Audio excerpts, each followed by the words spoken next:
You know that feeling when a movie wrecks you so completely that you just sit there staring at the credits, not ready to go back to real life? Some films do that. Not because of explosions or plot twists, but because they tell the truth about something deeply human: grief, friendship, stubbornness, love. Today we're diving into one of those films.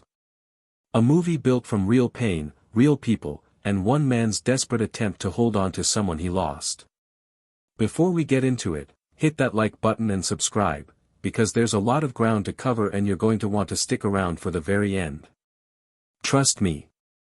Let's start with something most people never realize about this kind of film: the chaos that happens before the cameras even roll. Finding the right cast for any movie is a gamble, but sometimes the path to the perfect lead is so winding and bizarre it almost feels like destiny course-correcting itself.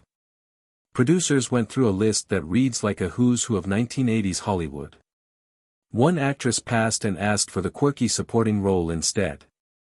Another signed on and then walked away for a different project that turned out to be a massive hit for her.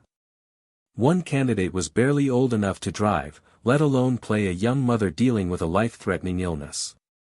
One by one, every option fell through.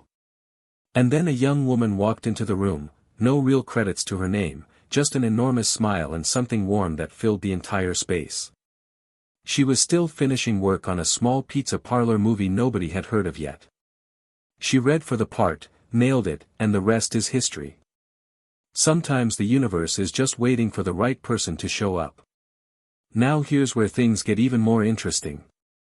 Once she had the role, this actress didn't just study the script.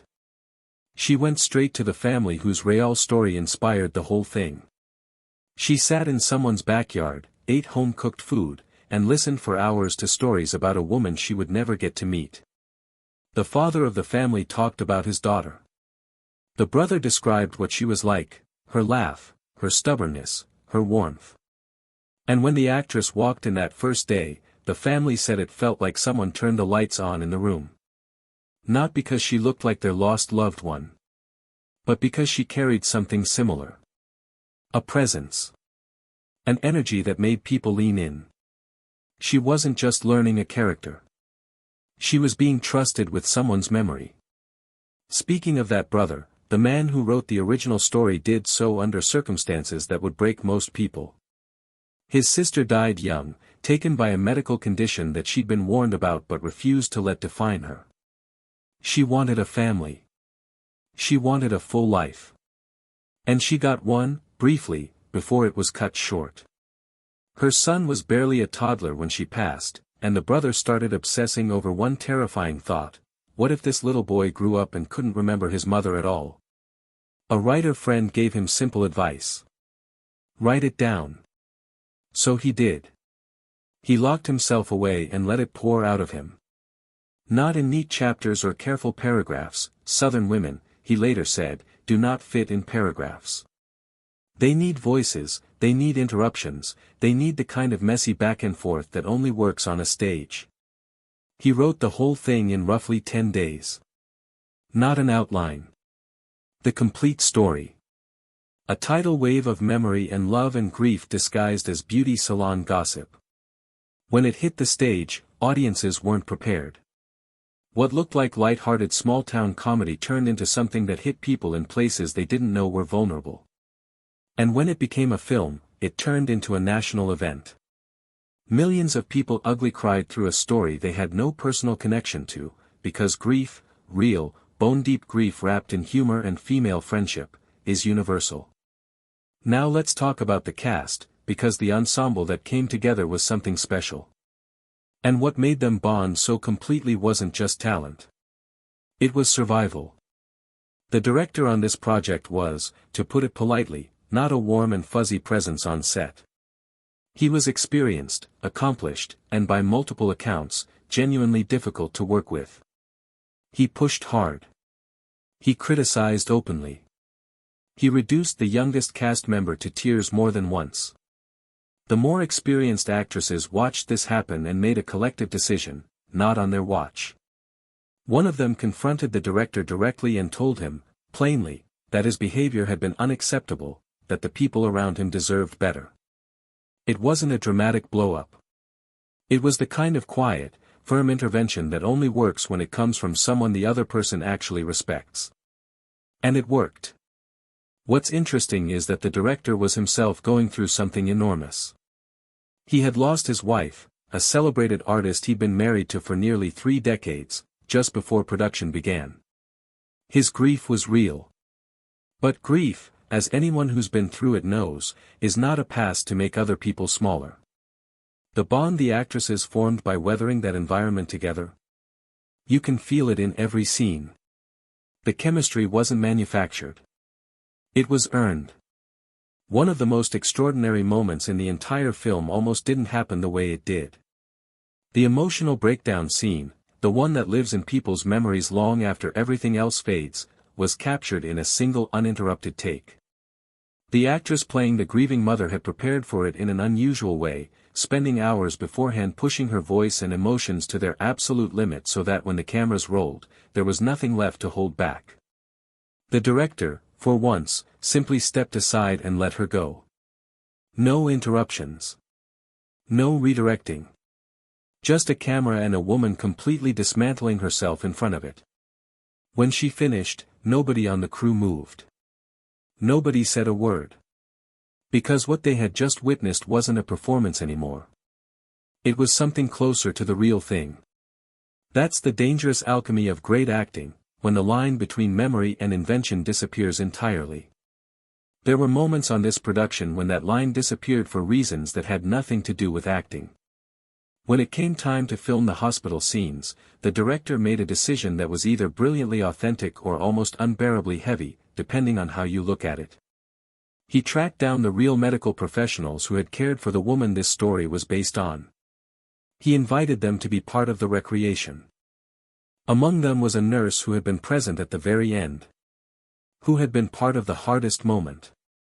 That same person was now standing on a movie set, recreating those final minutes, while the real family watched from a few feet away. The writer later said it gave the scene a gravity that couldn't be faked. And he was right. But it also meant that the people on that set weren't performing grief. They were revisiting it. The beeps of the monitors, the movements, the quiet, none of it was imagined. It was remembered. And through all of it, the writer himself was present. Not just as a bystander but as a participant. The director had asked him to play a small but significant role, the minister who officiates the key ceremonial moments in the story. The wedding. And the funeral. The writer, not a trained actor, spent 2 days guiding his fictional version of his real sister through the most important bookmarks of her life, the beginning of her marriage and the end of it. He later described it as surreal. Which is probably the only word available for what that experience actually was. Imagine writing the most painful thing you've ever lived through. Then watching someone else perform it. Then stepping into the frame yourself to say the words that close the chapter. There's something almost ritualistic about it. Like grief finding its final form. The town where all of this was filmed has never fully returned to being just a town. The writer insisted on filming there, it was his childhood, his family's history, and it was non-negotiable. Decades later, fans still travel from around the world to walk those streets. To stand in the cemetery where a fictional breakdown captured something profoundly real. To see the church. To visit a house that now operates as a place where guests can actually stay overnight, sleeping in rooms named after the characters who walked those floors when the cameras were rolling. But the most meaningful thing the town did wasn't about the movie at all. They created a dedicated memorial space, a park, with a fountain, benches, and a plaque, for the real woman. Not the character. The actual person whose short, full, stubborn life inspired everything. Her photo. Her biography. Written by her brother. People show up there too. Not just for the film. For her. And then there's the story that gets to be told last, because it earns that place. When the time came to film the scene where the life support gets disconnected, the heaviest moment in the entire production, the writer begged his mother not to come to set. He knew what it would be like. A room full of equipment, strangers adjusting lights, and an actress recreating the last moments of her daughter's life. His mother came anyway. She sat through the entire thing without saying a word. When it was over, he asked her why she'd put herself through it. And she told him, she needed to see the actress stand up and walk away. That was it. That was the whole reason. Because in real life, she never got that moment. Her daughter didn't get up. Didn't walk away. But on a film set in a small Louisiana town, she could watch something that looked like her daughter take a breath, open her eyes, and walk off camera like nothing had happened. It only lasted until someone called cut. But for those few seconds, she got the ending that real life refused to give her. And that's what certain stories do. They can't change what happened. But they can, just for a moment, let the people who lived through it breathe. That's it for today. If this one got you, share it with someone who loves stories that mean something. New deep dives drop every week. Until next time.